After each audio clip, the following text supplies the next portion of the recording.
If you ask Ethan Parker, the best part of living in a place like Lander, Wyoming, is the silence. Wide, clear mornings with nothing but the sound of wind over the empty parking lot behind Grover's Market. It was early spring. The snow barely retreated, and Ethan stood beside his aging Subaru, staring at a battered wooden crate wedged in the bed of a mud-spattered pickup. Most days, he moved through life in a muted haze, his divorce fresh, the ache of lost routines and quieter dinners still clinging to his skin. He'd come for groceries, maybe some coffee, but what he got was the sight of something alive, something trembling behind the slats. A small crowd was already gathered, a couple of local ranchers, an old man with a leash and a sheepdog, and the farmer who owned the truck. The crate's occupant stared back at them, eyes glass-bright and wild, fur pressed flat against the wood. Not a dog, not quite a cat either. A kitten, the farmer claimed. But no house cat ever had those paws or that streaked, tawny coat. "That's just a stray, right?" someone muttered, peering in. The farmer shrugged, tobacco stuck in his cheek. "Caught it in my henhouse last night. Damned thing killed 2 of my best reds. Too wild to keep. Figured I'd see if anyone wanted it before I dealt with it another way." A ripple of unease passed through the group. Ethan felt it too, that sharp twist in his stomach. The animal was pressed in a corner, its sides fluttering with shallow, rapid breaths. Its eyes met his, startlingly intelligent, full of fear and something else, something like challenge. The sheepdog barked, and the kitten bared its teeth, a low, uncanny yowl splitting the morning. "Careful now," the farmer grunted, tapping the crate with his boot. "Too wild for any home. Neighbor says I should put it down, but figured someone might want a mouser." Ethan felt the question hanging in the air. Who would want something like this? His mind went back to the ache in his own chest, the way he'd tried and failed to save his marriage, to find meaning after his wife left. Kindness, he'd always believed, was the only thing that made sense in the world. But was this kindness, or just another act of desperation? He remembered the animals he'd brought home as a boy. Wounded birds, strays, creatures with nowhere else to go. His father's gruff voice, "You can't save everything, son," echoed in his memory, but the lesson never stuck. Ethan took a step forward, the crowd parting. "How much?" he heard himself ask. The farmer blinked, surprised, then named a sum that was more a test than a price. Ethan fished out his wallet, hands shaking slightly, and handed over the cash. "Just so you know," the farmer warned, "things too dangerous for any kid. Nearly took my finger off this morning." "I'm a science teacher," Ethan said, more to himself than to anyone else. "I'll figure it out." He took the crate, feeling the weight of dozens of eyes on his back, and carried it to his car. The kitten, no, not a kitten, something older and wilder, let out a low growl but didn't move, too exhausted or terrified to fight. As he slid the crate into the back seat, the sheepdog's owner approached, her eyes narrowed with concern. "That's no house cat," she said quietly. "Whatever you're doing, be careful. Sometimes the wild stays wild, no matter how much you want to save it." Ethan offered a tight smile. Not sure if it was gratitude or just fear pressing in. He drove home with the windows cracked, the animal's breath a soft, frantic rhythm in the seat behind him. His mind raced. He hadn't prepared, had no cage or special food, no plan. At a red light, he peered into the rearview mirror, catching a glimpse of those unblinking eyes. And for a moment, he wondered if he'd made a terrible mistake. When he pulled into his driveway, a neighbor watched from her porch, her toddler clinging to her leg. She called out, asking what he had, but Ethan just nodded, eager to get inside. He set the crate in his living room, sitting cross-legged before it, as the animal pressed into the far corner. Silent now, except for the occasional twitch of its tail.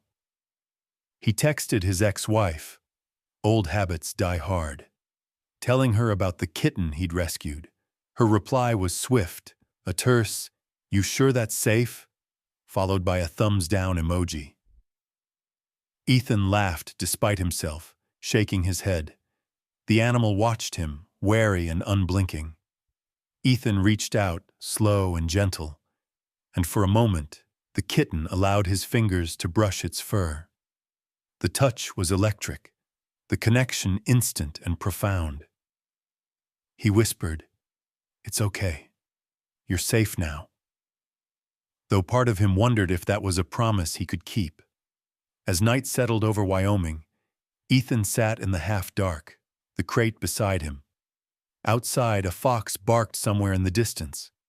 Inside, a wild heart beat beside his own, and neither of them knew what tomorrow would bring.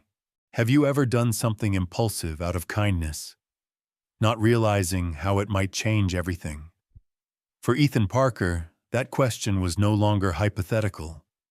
It was alive, caged, and staring back at him, waiting for both of them to figure out what came next. When Ethan opened the crate the next morning, he half expected the animal to bolt, tearing through his living room and out into the thawing Wyoming spring. Instead, the wild kitten remained pressed to the far side of the crate, tail flicking, gold eyes wary and glinting in the thin sunlight. Ethan crouched low, murmuring soft encouragement as he slid a saucer of water and a small plate of shredded chicken into the crate. The animal, he'd started thinking of her as her now for some reason, hesitated, sniffed the air, and after a long moment, darted out a paw to swipe the food closer. The way she ate, fast, tense, with a deep, almost growling hunger, told Ethan more than words could. For a week, Ethan left the crate open inside the guest room, letting her explore at her own pace. He watched from the doorway, fascinated as she crept along baseboards, leaped with uncanny speed onto bookshelves, and squeezed herself into impossible corners. She climbed the curtains twice, scattering dust and startling Ethan so badly he knocked over a lamp. Each night, he'd find her perched atop the refrigerator or curled on the laundry pile in the closet, always at a distance, always watching. He named her Maya, the name coming to him out of nowhere, a whisper of an idea that felt both new and ancient. It suited her, mysterious, fierce, a puzzle he couldn't solve. But it was clear within days. Maya was no ordinary kitten. She was growing, fast. Her paws were comically large for her body, her legs long and powerful, her ears tufted and sharp. She moved with a springy, predatory grace, her body rippling under her dappled coat. When Ethan tried to approach, she'd flatten herself, body low, pupils wide. Yet sometimes, late at night, if he stayed very still on the sofa, she would slink up beside him, curl just out of reach, and yowl at the window with a voice so strange and wild, it made the hair on Ethan's neck stand up. He tried to do everything right. He researched online, what to feed a stray, how to earn a frightened animal's trust. He bought cat toys, a scratching post, treats. But Maya ignored all of it. What she wanted was to climb, to leap, to hunt. More than once, Ethan came home to find a window screen torn or a potted plant overturned, dirt and leaves scattered across the floor. One afternoon, he found her standing on the kitchen table, her nose pressed against the glass, tail flicking madly as she tracked a squirrel across the yard. Ethan's friends started to notice the changes too. When he invited a couple of colleagues over for pizza, Maya streaked across the hallway at lightning speed, nearly knocking over a chair. "Dude, that's not a normal cat," Mark said, eyeing Maya warily, as she perched atop a cabinet, staring down at them with unblinking eyes. "Are you sure you know what you're doing?" "She's just scared." "And hungry," Ethan replied, a little defensively. "She'll settle down." But as Maya grew, her legs stretching longer, her frame filling out, her yowls growing deeper and more resonant, Ethan started to wonder if his friends were right. He found scratches in the drywall behind the couch, claw marks on the banister, and once a shredded pillow that looked like it had been mauled by something much larger than a house cat. Still, the bond between them deepened, in fits and starts. On chilly nights, Maya crept to the foot of Ethan's bed, curling in a tight ball, her back just barely touching his ankles. Once, when Ethan woke from a nightmare, Maya was sitting on his chest, eyes wide and alert, as if keeping watch against something he couldn't see. Her presence was both comfort and mystery, a wild heartbeat in the silent house. The town, however, had started to notice too. One morning, Ethan stepped outside to find his neighbor, Mrs. Landry, peering over the fence, arms crossed. "That thing yowled all night," she complained. "Scared my cats half to death. You sure it's safe, Ethan?" "She's just adjusting," Ethan said, trying to keep his tone light. "Looks like she's getting bigger," Mrs. Landry replied, her eyes narrowing. "You better keep her under control." Ethan promised to try, but the words tasted like a lie. Maya seemed to be evolving right before his eyes, her muscles swelling, her gait growing more powerful, her instincts sharpening. He caught her once, crouched low in the yard, tail twitching as she watched a pair of robins hopping near the garden.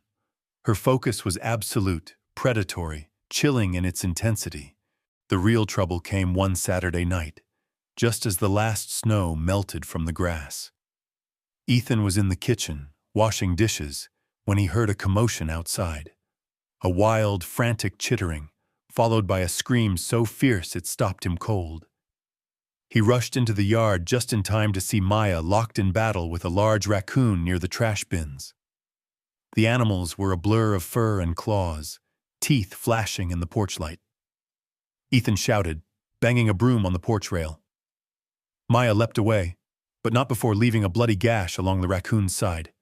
The raccoon limped off into the shadows, while Maya, panting and wild-eyed, crouched low in the grass, fur bristling. Within minutes, the commotion had drawn attention. Neighbors stepping out, porch lights flicking on.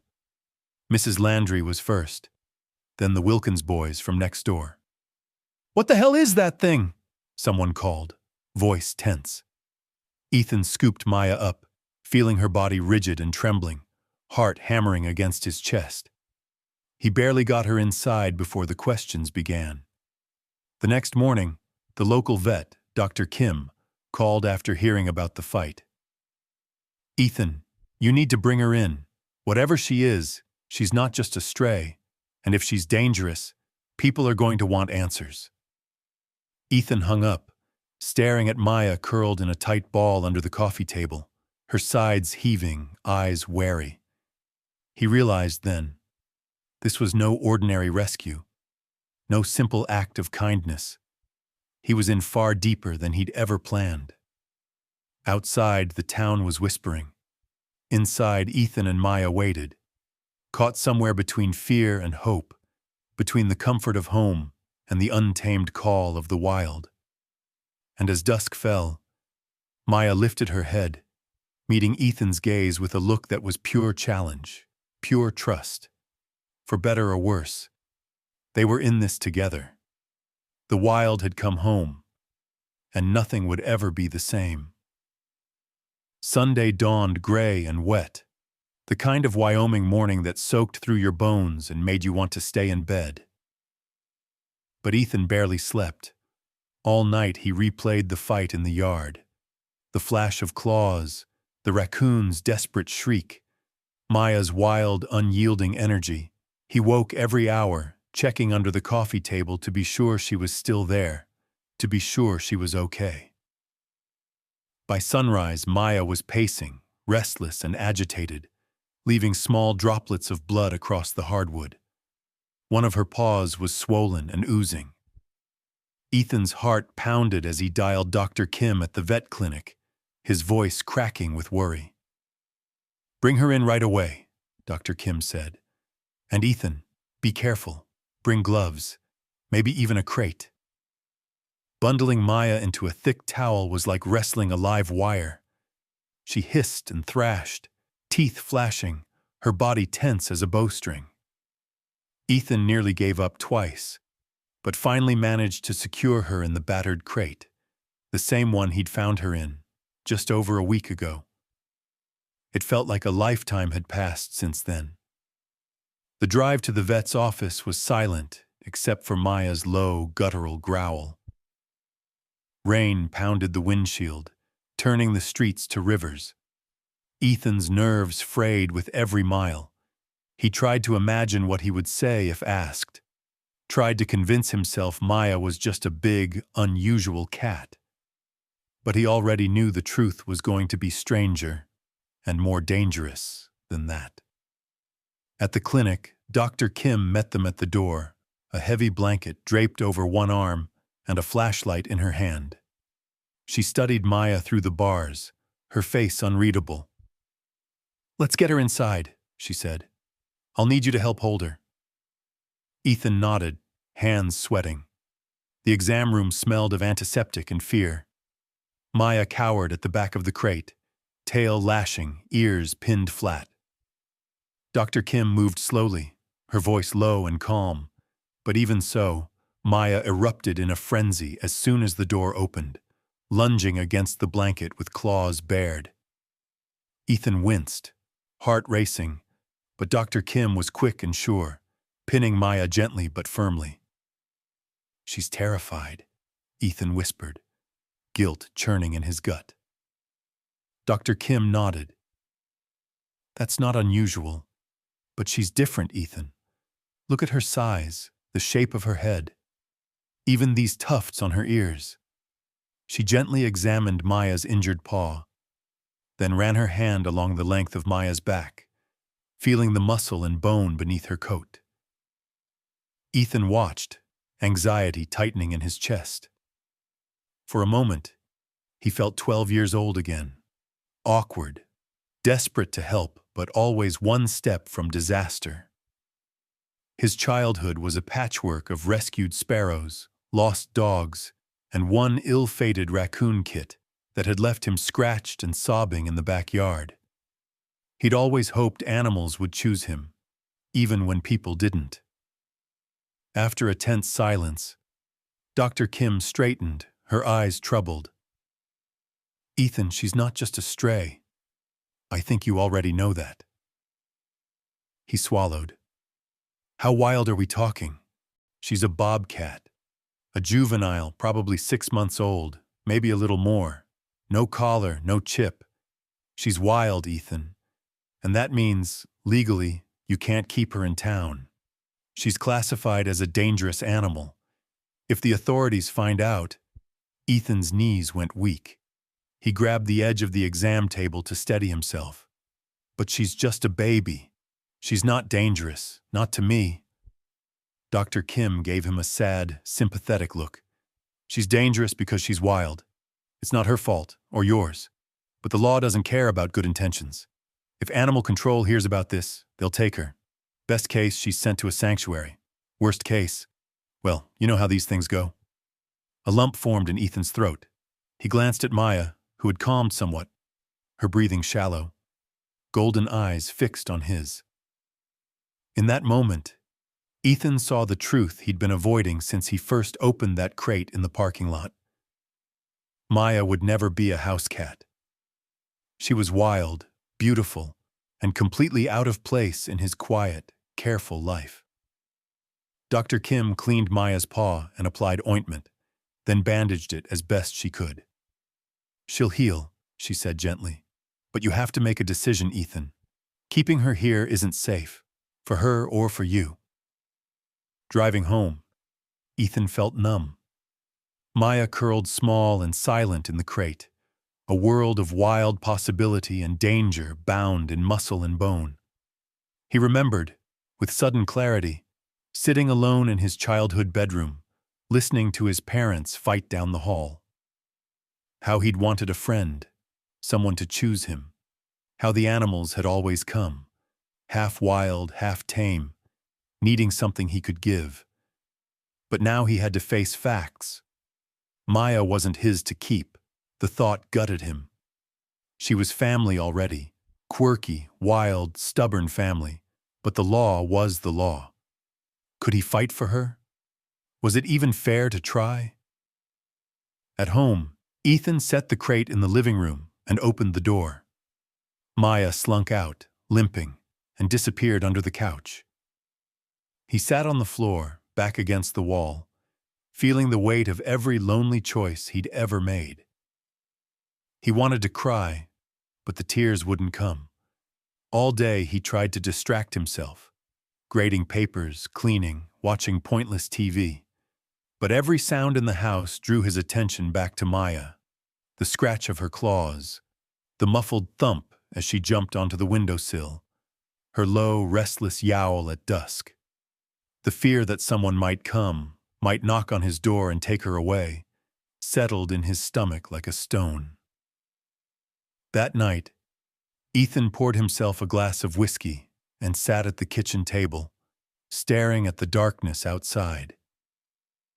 He thought about the question that started it all. Have you ever done something impulsive out of kindness, not realizing how it might change everything, and realized he'd never felt so exposed, so lost, and so desperate to hold on to something he loved? He replayed his options over and over. Give Maya up and let her go. Lose her to the cold system that saw only threats, never hearts. Or fight for her, risk everything, and maybe lose anyway. Beneath the table he felt a gentle pressure, a weight pressing against his ankle. He looked down to see Maya, eyes glowing in the gloom, her body curled around his foot. He bent, stroking her fur softly, the wildness and trust alive in her every breath. Don't worry, Maya, he whispered. I'll figure something out. I promise. But deep down, he wondered if promises were enough, if kindness, for all its hope, could really save them both. As rain battered the roof and thunder rolled over the mountains, Ethan sat in the flickering light, his heart torn between the impossible and the inevitable, between loyalty and loss. And somewhere in the dark, Maya watched with the patient, wild hope that only the truly lost can understand. The official letter came on a Wednesday, slipped through the mail slot in a crisp government envelope stamped with the Wyoming Department of Fish and Wildlife logo. Ethan knew what it was before he opened it. Rumors travel fast in small towns, and Dr. Kim had warned him she'd been required to file a report after treating Maya's wounds. His hands shook as he unfolded the letter at the kitchen counter, the morning sun catching in the window. It spelled out his situation in cold, bureaucratic language. He had 3 months to find suitable land and secure a wildlife rescue license, or surrender Maya to a state-sanctioned sanctuary.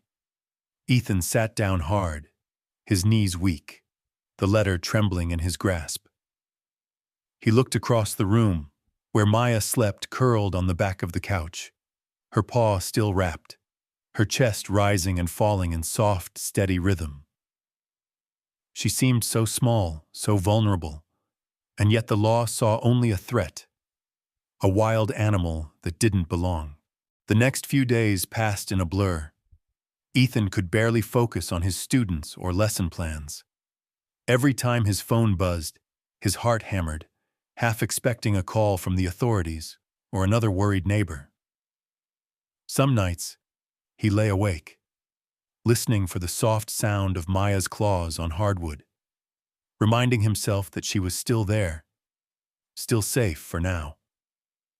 He spent hours online, researching state laws, wildlife regulations, and sanctuary licensing. The requirements were daunting. Acres of land, fortified enclosures, a pile of paperwork, and a hefty fee for the permit. His savings, intended for a new start after the divorce, suddenly felt like a lifeline and an anchor, both. If he risked it all for Maya, there'd be nothing left for himself if he failed. But as the deadline loomed, Ethan knew he couldn't let her go. He drove out into the country on his lunch breaks, scouring real estate listings, calling local agents, desperate for something he could afford. Most properties were far beyond his reach, gentlemen's ranches with big price tags and long driveways. But finally, he found it. A small, run-down cabin at the edge of a pine forest, 10 miles from town. The yard was overgrown, the fence half collapsed. But there was land, enough for an enclosure maybe, if he could fix it up.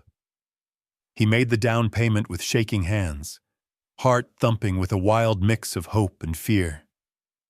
That night, he told Maya the news as she paced the living room, her eyes glinting in the lamplight. "We're moving," he said quietly. "It won't be easy, but it's the only way." He barely slept that week, packing boxes, coordinating with movers, fielding skeptical looks from friends and neighbors.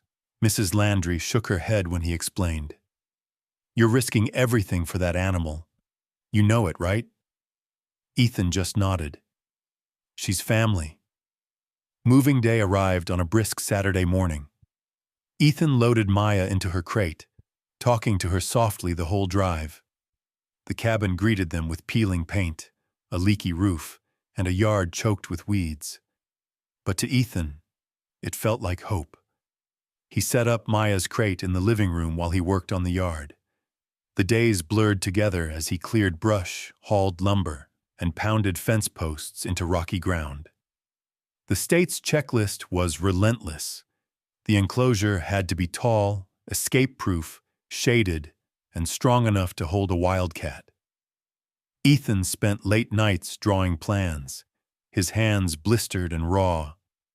Maya watching through the window with restless golden eyes.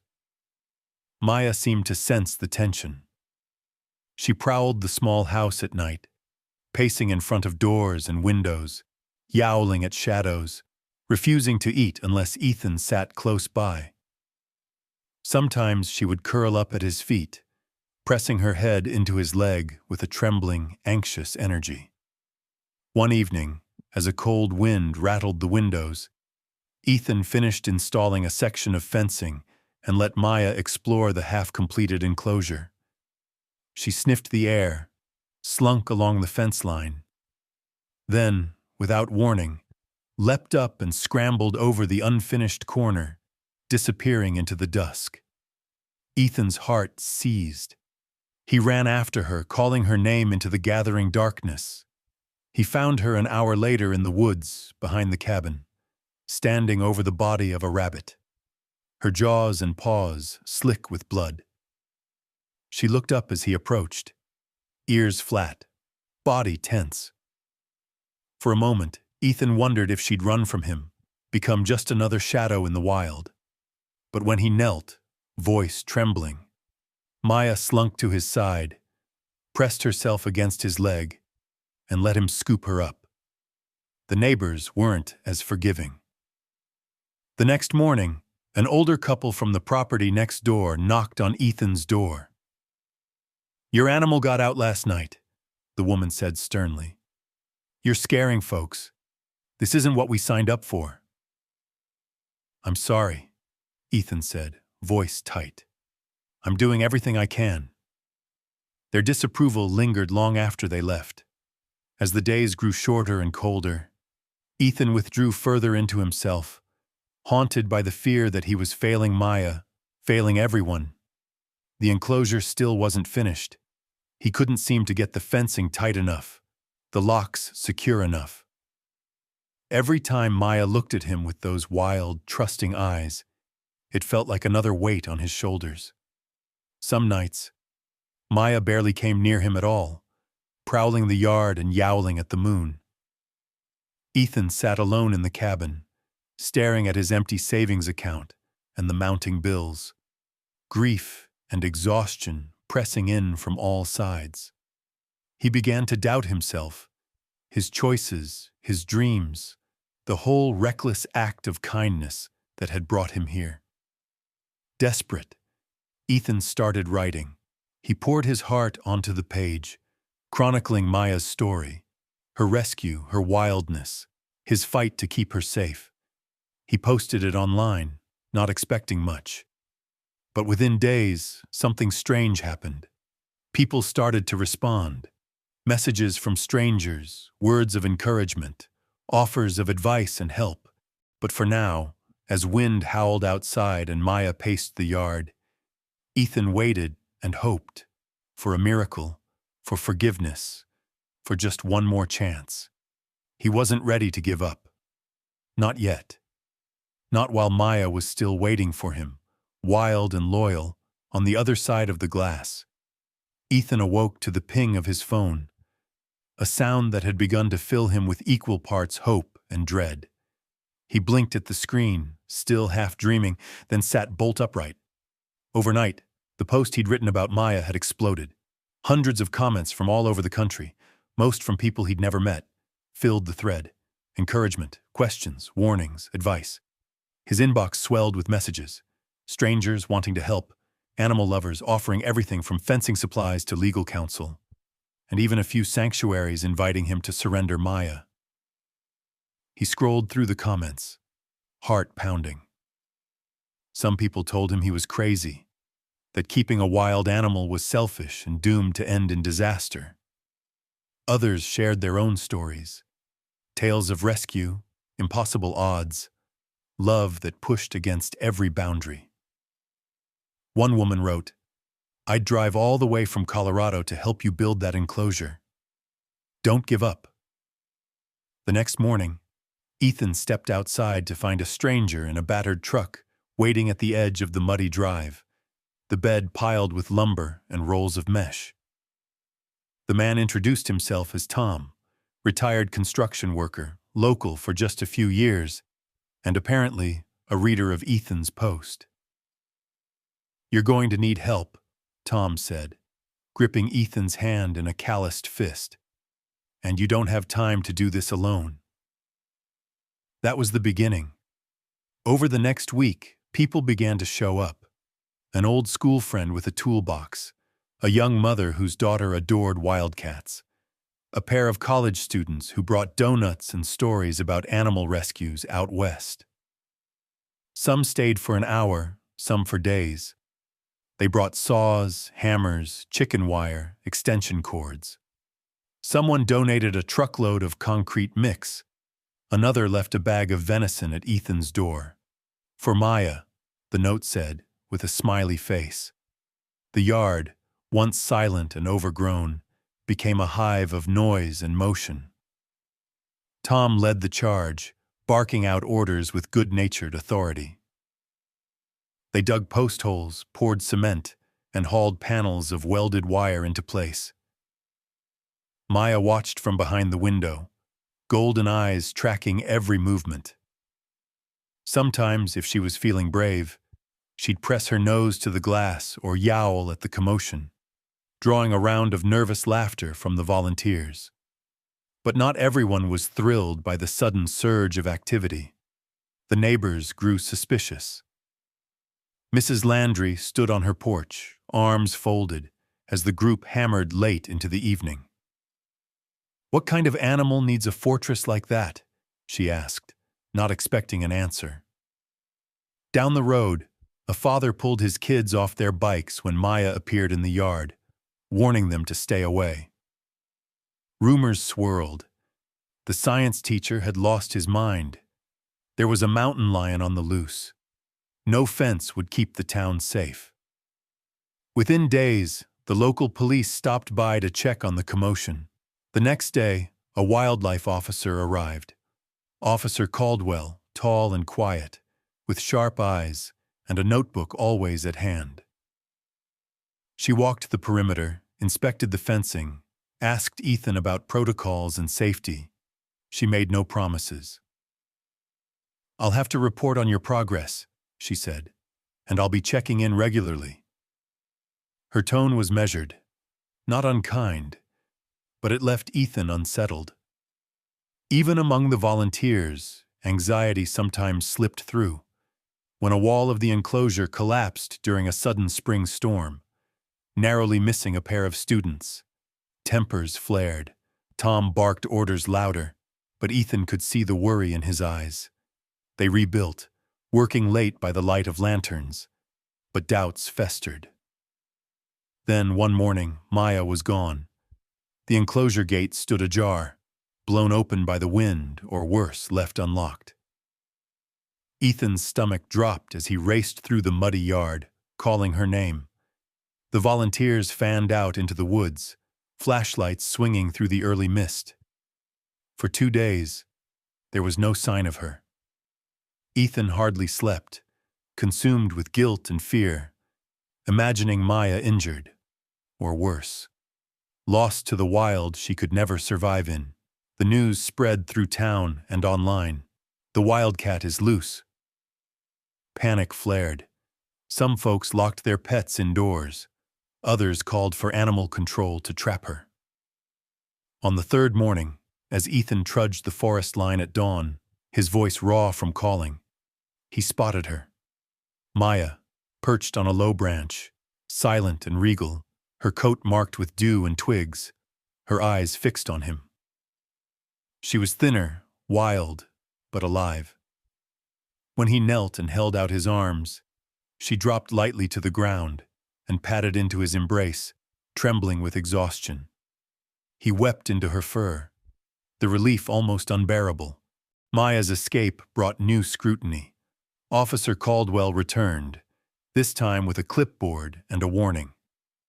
"You're running out of chances, Mr. Parker. I know you love her, but the public comes first. If this happens again, she's gone." The weight of her words pressed Ethan's chest until he could barely breathe. But as word spread about Maya's return, something else happened. The community shifted. Neighbors who had watched from a distance began to bring supplies: old tarps, spare wood, even fresh-caught fish. A local boy made a hand-painted sign, "Maya's place." Others, still fearful, watched but did not interfere. The enclosure grew higher, stronger, the walls reinforced, escape-proof. With toys and enrichment, Ethan researched late into the night. Officer Caldwell checked in often, but grudgingly started to offer advice. How to set up double-door entryways, the right padlocks, how to post clear warning signs. And still, the work continued. Through rain, through wind, through days when hope ran thin. They lost another wall to a burst of high winds. They patched leaks, built shelters, and strung rope toys along the fencing.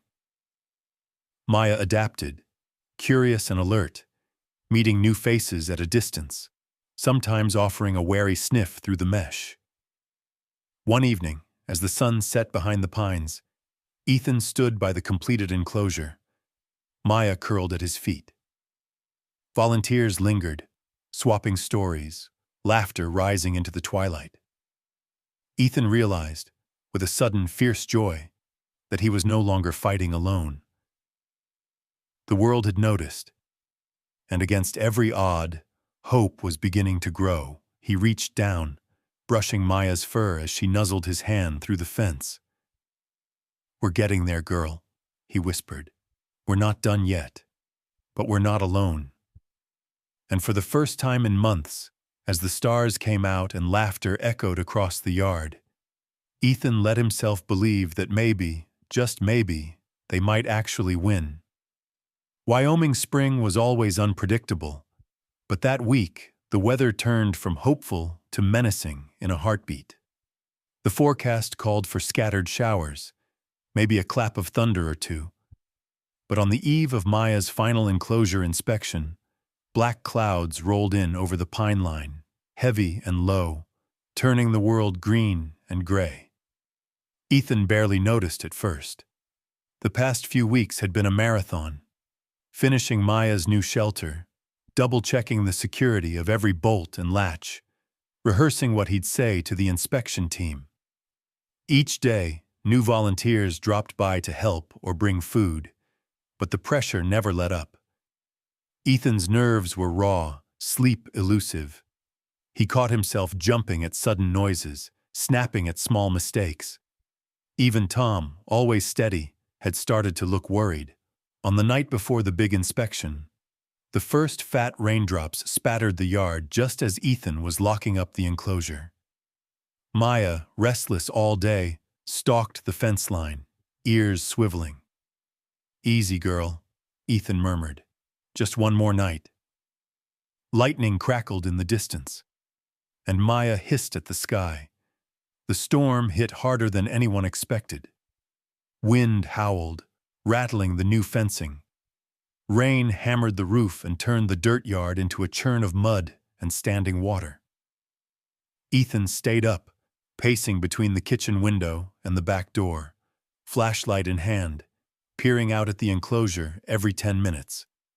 When a gust snapped a tree branch against the side of the house, Ethan flinched, and then he heard it, a metallic bang, the unmistakable crash of something heavy hitting steel. He raced outside into the driving rain, boots sinking into mud. The back half of the enclosure was already flooding, the water pooling against the foundation. Maya was up on her hind legs, scrabbling at a bent panel near the corner, panic wild in her eyes. Another crack of thunder, and she bolted, slamming her body into the wire in a desperate bid to escape the rising water. Ethan's heart lurched. She was going to hurt herself if she kept at it. He waded through the flood, rain stinging his face, and swung open the gate. "Maya!" he called, voice nearly lost to the wind. She slipped in the mud, yowling, claws scrabbling on slick concrete. Ethan lunged, scooping her up, feeling the tremble of muscle and terror beneath her fur. She twisted, claws catching his arm, but he held on. The world shrank to the sound of her frantic breath and the icy rush of rain soaking them both. Inside, Maya bolted from his arms and shot beneath the table, sides heaving. Ethan slammed the door against the gale, soaked through and shaking. He grabbed towels and blankets, building a soft nest in the laundry room, then coaxed her out, whispering soothing nonsense until her trembling slowed. Blood streaked her shoulder. She'd torn herself open on the wire in her panic. Ethan's hands shook as he called Dr. Kim. The vet arrived within the hour, despite flooded roads and flickering power. She cleaned the wound, stitched Maya up right on Ethan's kitchen floor, her face set and serious. "You got her out just in time," Dr. Kim said, meeting Ethan's eyes. "She's lucky you were there. And you're lucky too. Wildcats can die of shock from storms like this." For a moment, Ethan couldn't find his voice. "She's more than lucky," he finally managed. "She's family." The morning after the storm, the world looked battered and wrung out. Fallen branches littered the yard. The enclosure sagged in places, but the repairs could wait. At least Maya was alive, recovering in a patch of sunlight on the rug, her eyes closed but her ears still twitching at every sound. But there was no peace. By midday, a rumor was sweeping through the neighborhood. Someone claimed Maya had bitten a child who'd wandered too close to the fence during the storm. The father, red-faced and furious, showed up at Ethan's door, shouting about lawsuits and public safety. Ethan tried to explain. "She was inside with me all night. Ask Dr. Kim, she was here. Maya couldn't have bitten anyone." But the man wouldn't listen, threats tumbling out in a storm of their own. Others gathered behind him, some angry, some frightened, most just curious. "It's only a matter of time before that animal really hurts someone," Mrs. Landry muttered, shaking her head. Officer Caldwell arrived, notebook in hand, calm but firm. "I need to see Maya," she said, and Ethan let her in. Maya lay still, her wound bandaged, watching Caldwell with tired, golden eyes. Ethan and Dr. Kim explained what happened, that Maya had never left the house that night, that the wound on her shoulder was from the enclosure. not a fight. Tom vouched for them. A volunteer showed security camera footage. A dog, not Maya, had run loose and snapped at the child before darting away. The evidence was clear, but the mood in town was tense. For the next 2 days, Ethan faced everything from angry phone calls to threats painted on his mailbox. Someone even threw a brick through his fence, scaring Maya into hiding for hours. The sense of community he'd started to feel slipped away, replaced by a cold knot of fear. Had he brought danger down on all of them? Had his dream blinded him to the risks? But as the dust settled, something shifted. A group of volunteers banded together, showing up at dawn to help repair the storm damage. Dr. Kim brought extra medicine for Maya, refusing payment. Officer Caldwell, once so distant, stopped by to offer practical advice. You're doing the right thing, but you have to keep proving it, to yourself and to the people who are watching. Ethan nodded, understanding more than ever the cost of loyalty. The world would always push back against what it didn't understand. But he wasn't alone anymore. With Maya healing and friends, real friends, at his side, the fight felt just a little less impossible. One night, as Maya nuzzled his hand through the mesh, Ethan let himself hope again. Storms would come, rumors would swirl, but they would endure, together. There were still battles ahead, and trust to be rebuilt, but the wild had not broken them. If anything, it had drawn out the courage and compassion he'd never known he had. And in that moment, under a battered sky, Ethan understood what it meant to choose hope, even when everything else tried to take it away. The inspection was set for Friday morning. For 3 nights, Ethan barely slept, his mind haunted by checklists and worst-case scenarios. He walked the length of the new enclosure again and again, tugging every latch, pressing every seam of the wire, testing the locks with shaking hands. He replayed every question Officer Caldwell or the wildlife authorities might ask, about safety, about Maya's habits, about the future. Each time he closed his eyes, he pictured the look Maya had given him when she was stitched up on his kitchen floor. Trust and wild fear, side by side. Word had spread through town. Some folks watched in curiosity, others in silent judgment. A few, like Tom and Dr. Kim, kept working, quietly focused, while others hung back, wary of being tied to whatever happened next. The night before the inspection, Ethan's little cabin was filled with nervous energy and the hum of voices. Volunteers prepping last-minute repairs, checking the gates and double doors, running through safety drills. Someone baked a tray of cookies for courage. Dr. Kim made rounds, checking on Maya, who moved slowly, favoring her stitched shoulder but watching everything, alert as always. Outside, the spring night was cold, the air sharp with the smell of pine and mud. Ethan stepped onto the porch, heart pounding, and gazed at the enclosure, every panel reinforced, every gate fitted with a backup lock, warning signs posted at eye level. Floodlights glowed softly over the mesh, casting strange moving shadows on the grass. He whispered a silent prayer to anyone who might listen. Inside, Maya paced the room, her fur sleek in the lantern light, her movements cautious but proud. Ethan knelt beside her, stroking her back gently. "Tomorrow's it, girl," he murmured. "This is your last chance. It's ours too." She blinked up at him, calm but unyielding, and butted her head against his arm. He almost smiled. The morning came with a hard, clear blue sky and the promise of wind.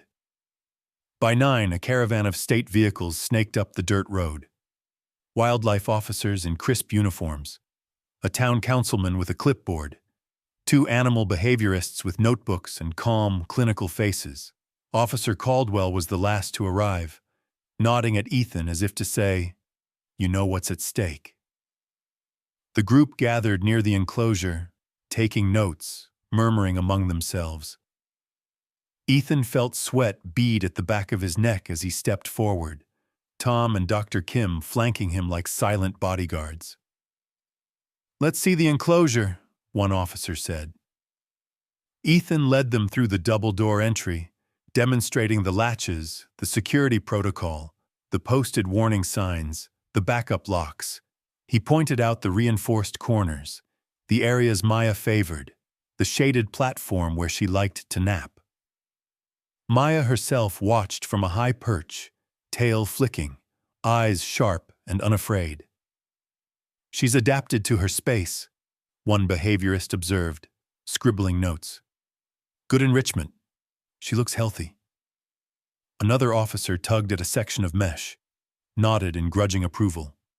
"Strong work," he said quietly. Then came the real test. Maya's behavior. Would she panic, charge the fence, or show aggression? Ethan's chest was tight as Maya crept down from her perch, padding softly to the fence. She sniffed at the group, golden eyes steady. When Officer Caldwell crouched and offered a gloved hand through the mesh, Maya hesitated.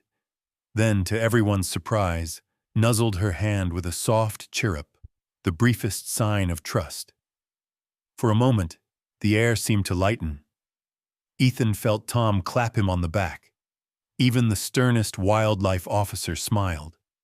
But the mood shifted as the councilman began to question Ethan about the legalities, about liability, about the safety of neighborhood kids and pets. He pressed hard, challenging Ethan's ability to control a wild animal.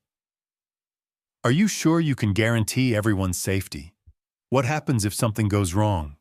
Ethan answered honestly, explaining the protocols, the contingency plans, the 24/7 monitoring, the new security cameras, and how the volunteers were always within arm's reach.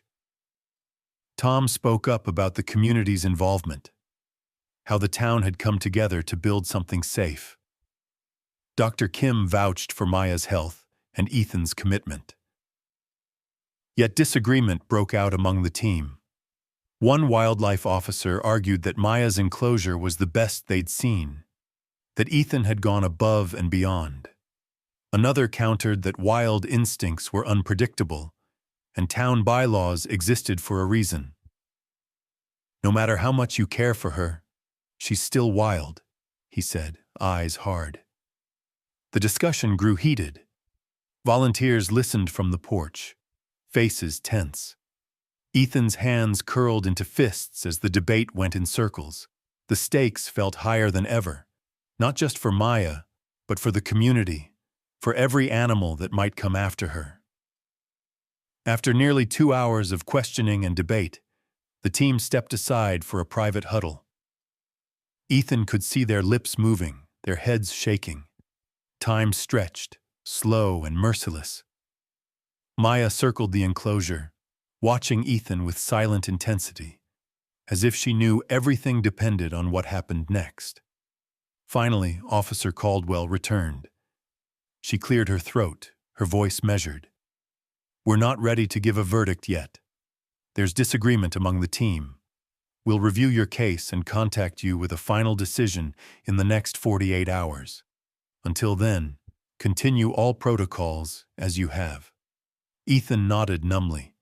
The rest of the group filed out, murmuring among themselves. The volunteers hugged or shook his hand, offering comfort but no promises. Even Tom looked uncertain, his usual easy confidence replaced by worry. That night, Ethan barely ate. He wandered the yard until dusk, checking locks, pacing the fence line, whispering to Maya through the mesh.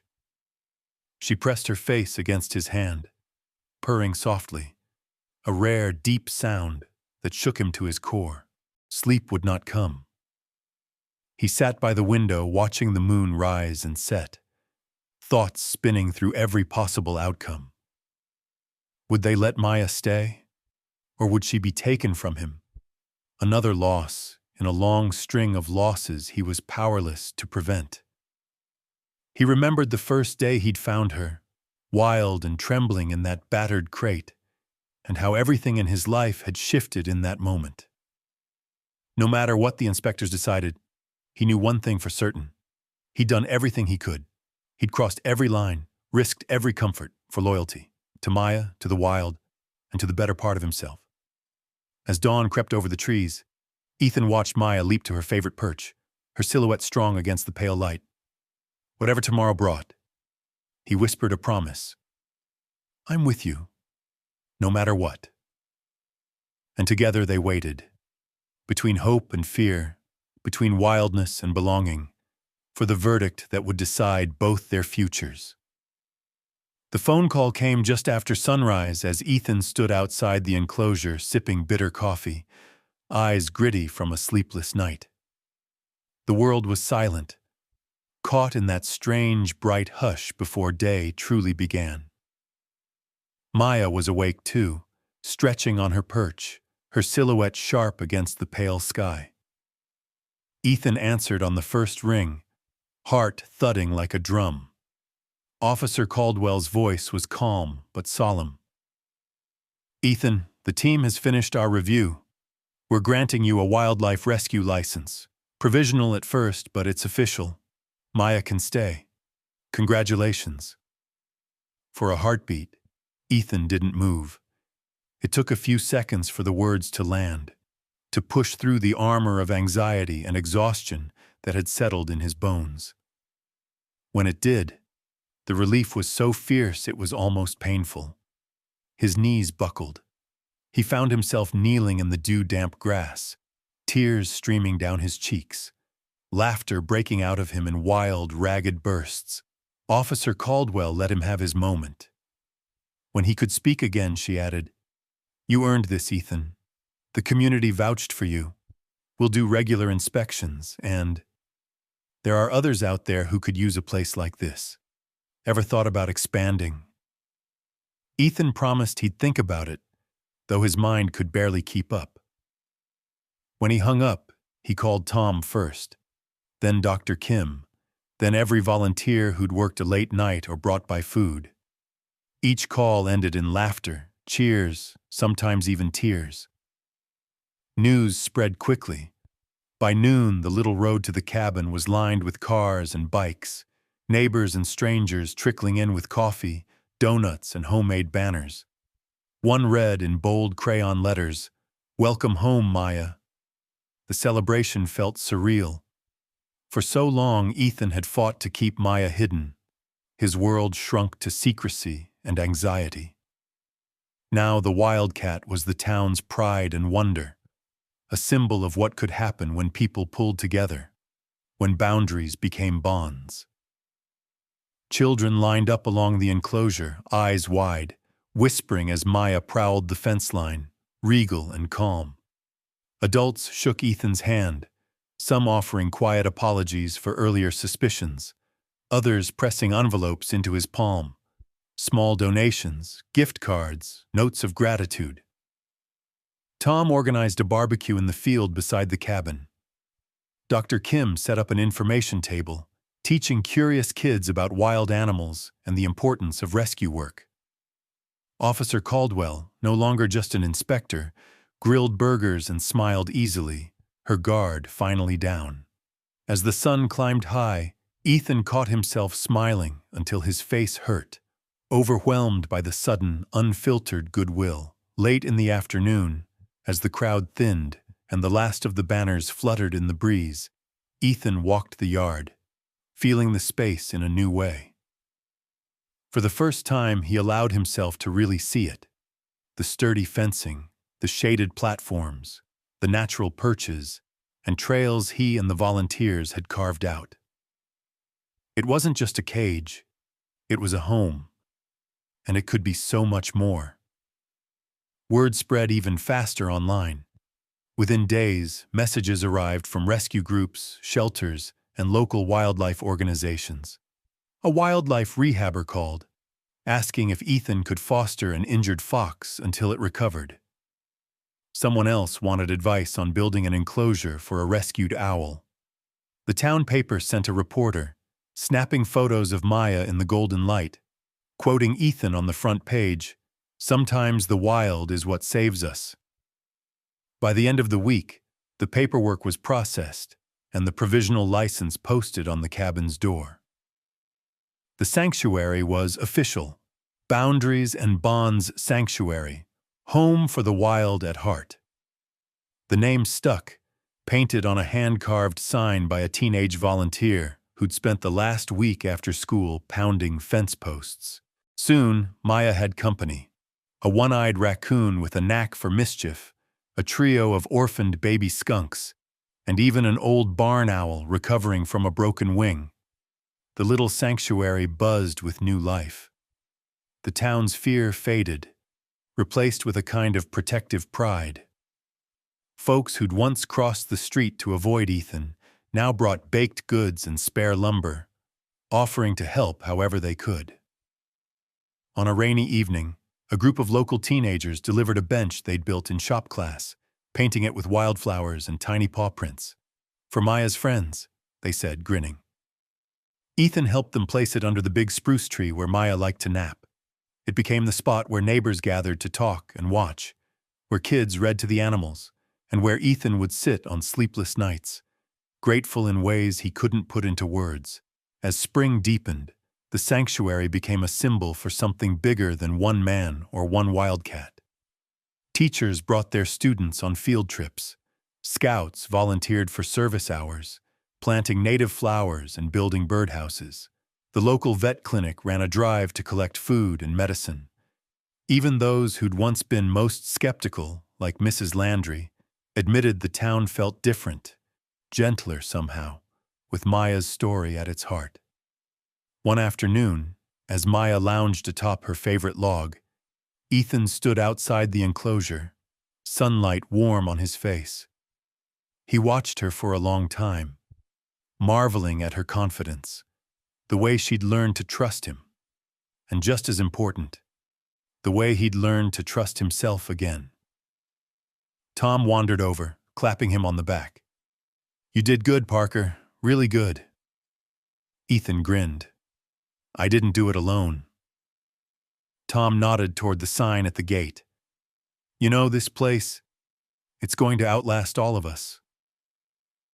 "Maybe that's the point," Ethan replied softly. As evening fell and the last visitors trickled away, Ethan sat on the new bench and watched the animals settle in.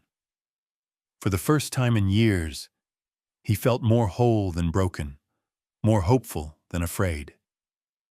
He realized the journey hadn't just saved Maya, it had transformed him, and in some small but undeniable way, it had changed the town too.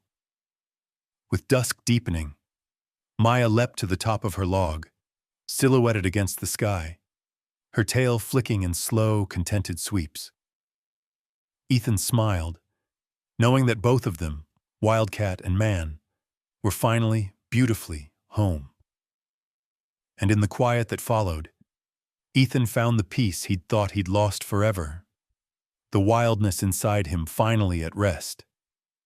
By late summer, the Boundaries and Bonds Sanctuary had become more than a rescue. It was a place of gathering, learning, and slow transformation. Word of Maya's journey reached neighboring towns, drawing in animal lovers, curious visitors, and even a few doubters who wanted to see the wildcat for themselves. The once quiet country lane was now dotted with parked cars on weekends, the old fence posts festooned with handmade signs. "We love Maya, wild at heart. Keep Wyoming wild." For Ethan, life shifted in unexpected ways. There were chores, of course, repairing enclosures, cleaning out water dishes, keeping meticulous logs for the state. But there were also invitations: to speak at the local elementary school, to present at the library, to address a town hall meeting about living with wildlife. Each time Ethan started with Maya's story, the simple act of kindness that grew into something larger than he ever could have planned. He learned quickly. Kids listened with wide eyes, hungry for every detail about Maya's rescue, her wildness, her quirks. Adults, on the other hand, asked harder questions, the kind that lingered long after the talks ended. What does loyalty really look like? How do you balance the risks of the wild with the need for compassion? How do you know when to fight for something or when to let it go? At one school assembly, a boy with scuffed sneakers and a nervous voice asked, "Mr. Parker, weren't you ever scared? Like really scared that you'd mess up or get hurt?" Ethan smiled, recognizing a little of himself in the boy. "All the time," he said honestly. "But sometimes the things that scare us are the same things that teach us the most." He spoke about his failures too, about the nights Maya escaped, the neighbors who doubted him, the moments when hope felt impossibly thin. He didn't hide how close he'd come to losing her, or how afraid he'd been that all his efforts might end in heartbreak. But those failures, he explained, weren't the end of the story. They were just another beginning. At the community center, the questions grew thornier. What about the risks? What if Maya had really hurt someone? Ethan didn't shy away. That's the hardest part. There are always risks. That's why we set boundaries. Not just fences, but rules, safety protocols, community support. Loving something wild means never pretending it's tame. You accept what you can't control, and you respect what you don't fully understand. The town's relationship with wildlife began to shift in small but powerful ways. Fewer calls went out to animal control to trap nuisance raccoons or foxes. Instead, people called Ethan or Dr. Kim for advice. How do I keep skunks out of my garden without hurting them? What should I do if I see a bobcat by the creek? The town started a wildlife education series at the library. A new mural appeared downtown. Maya, perched proud and watchful, a symbol of both wildness and belonging. Ethan found himself changed too. The old ache of loneliness that had driven him to rescue Maya in the first place seemed to fade. He was no longer just the divorced teacher with a wildcat. He was part of something bigger. He discovered he could be both caretaker and advocate, protector and teacher, neighbor and friend. Yet, even as his world expanded, Ethan found himself drawn back to the questions Maya had brought into his life. One evening, sitting under the spruce tree as dusk settled over the sanctuary, he journaled about all he had learned. Real loyalty isn't about taming the wild. It's about showing up day after day, even when the world says you're wrong or foolish. It's about risking comfort, even safety, to do what's right. Not just for you, but for the ones you love, and for the community you call home. Balancing fear and courage means never ignoring the risks, but never letting fear make you cruel or closed off either. It means reaching out, asking for help, admitting when you're in over your head. Community doesn't happen by accident. It happens one risk, one act of trust at a time. And letting go? Sometimes it's the hardest thing. But more often, fighting for what you love changes you and everyone around you in ways you can't imagine. He watched as Maya wandered her enclosure, regal and serene, watched by a cluster of children and volunteers on the other side of the mesh. Her story, once just his, now belonged to everyone, an invitation to see the wild not as something to be feared, but as something to be honored and protected. One afternoon, as he spoke at a youth group meeting in town, Ethan saw Mrs. Landry in the back row, the same neighbor who'd once wanted Maya gone. She raised her hand and asked, "Do you really think one animal can change a whole community?" The room grew quiet. Ethan answered gently, "I don't know if one animal can change everything, but one act of kindness, followed by another and another, can transform fear into understanding.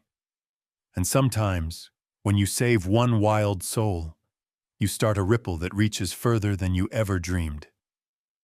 By summer's end, The town had changed, not just in how it saw wild animals, but in how it treated each other. There were more conversations, more patience, more listening. The boundaries they'd built to keep the wild out had become bridges that connected neighbor to neighbor, child to teacher, skeptic to believer. One evening, as the sun set behind the pines, Ethan and Maya sat quietly, content in each other's company.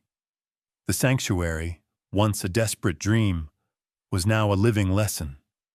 Proof that hope, wild and stubborn, could survive and even thrive in the unlikeliest of places. And so, as the stars brightened overhead, Ethan realized that the wild wasn't something outside his fences or beyond the edges of his town. It was right here, at the heart of everything, calling each of them to be braver, kinder, and just a little more wild. Sometimes saving one wild soul means transforming a whole community. And sometimes it saves you too. A year had passed since that gray morning in the grocery store parking lot. The day Ethan's life changed, and Maya's wild journey began. The world had spun through another cycle of seasons, the boundaries of the sanctuary expanding with each rescued animal and every new friend who came to lend a hand. Now the sun rose warm and golden over Boundaries and Bond's sanctuary, painting the cabins, enclosures, and tall grass in soft, glowing light. The anniversary of Maya's rescue had become a town event, bigger than anyone could have imagined. That morning, children and neighbors gathered at the sanctuary gate, arms full of homemade signs and wildflower bouquets. Ethan watched them from the porch, smiling as the crowd grew. Families who'd once been nervous about the wildcat now arrived with picnic baskets and birthday hats, eager to celebrate the spirit of the place they'd come to cherish. Tom fired up the grill. Dr. Kim herded a group of school children through the animal enclosures, and volunteers set up games on the lawn. Every so often, someone would ask Ethan to retell the story of that first day. The battered crate, the trembling wild heart inside, and the split-second decision that had started everything.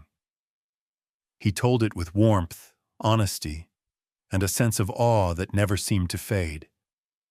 By midday, the sanctuary was buzzing with laughter and conversation. The kids handed Ethan a giant card covered in paw prints and messages. "Thank you for saving Maya. We love the wild. More animals, please." Even Mrs. Landry, once the most skeptical neighbor, arrived with a tray of homemade cookies, her grandkids in tow. Maya, now fully grown and confident, lounged atop her favorite perch, a thick log at the highest point of her enclosure. Her coat shone in the sun, her gaze calm and unhurried as she watched the festivities.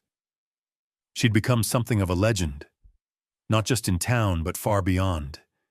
People drove hours to see her, to catch a glimpse of the wildcat who'd brought a community together. At the heart of the gathering, Ethan stood by the fence, fielding questions from eager children. "Is Maya still wild?" one asked. Ethan smiled.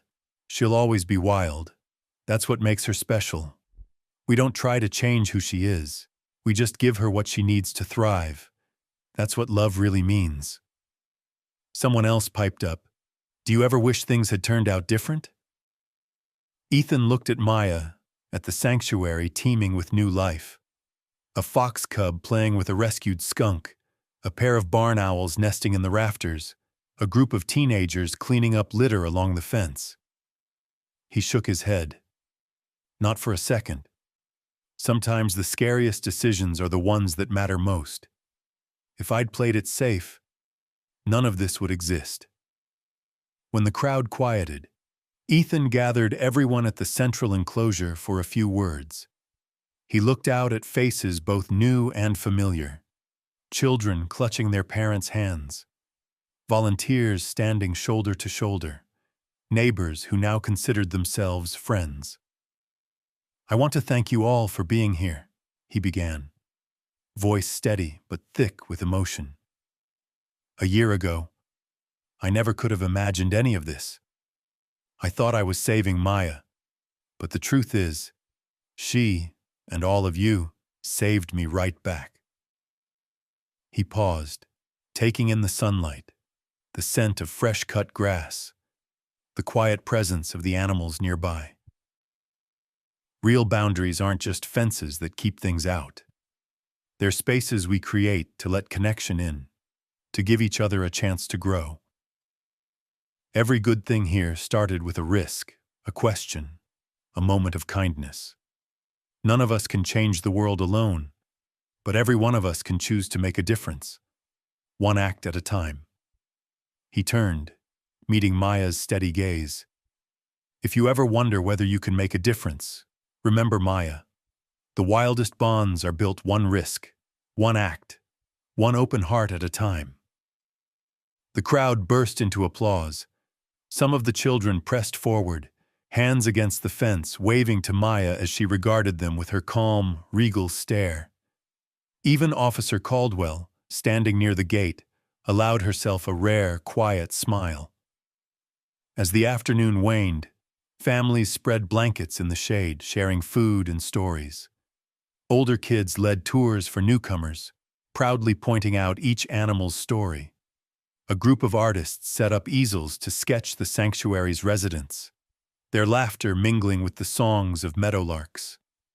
A local band played folk tunes on the porch, the music drifting across the grass. At dusk, the entire crowd gathered once more as Ethan led a final reflection beneath the big spruce.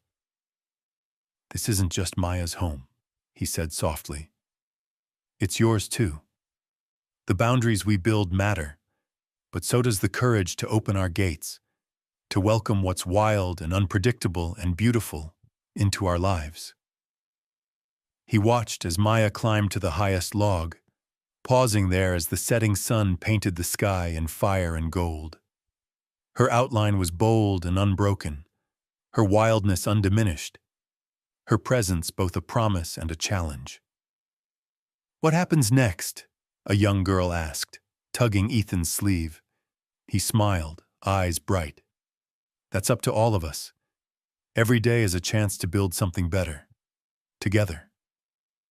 As twilight deepened, lanterns glowed along the paths, and laughter and conversation echoed through the soft night. Maya watched it all from her perch, queen of her realm, untamed and unafraid, the living symbol of hope that had once seemed impossible. Ethan lingered as the last guests drifted away, the sanctuary settling into quiet. He sat on the bench under the spruce, heart full, the lines between past and future blurred in the golden dusk. He realized then that the greatest changes often begin in small, impossible acts. A moment of compassion, a stubborn refusal to give up, a belief in the wild potential of an open heart. As the stars began to bloom above, Maya leapt to the highest point of her world, silhouetted against the violet sky, free, wild, and home at last. And with her, Ethan knew, the wild was no longer something to fear or fight. It was something to welcome, to nurture, and to celebrate every single day.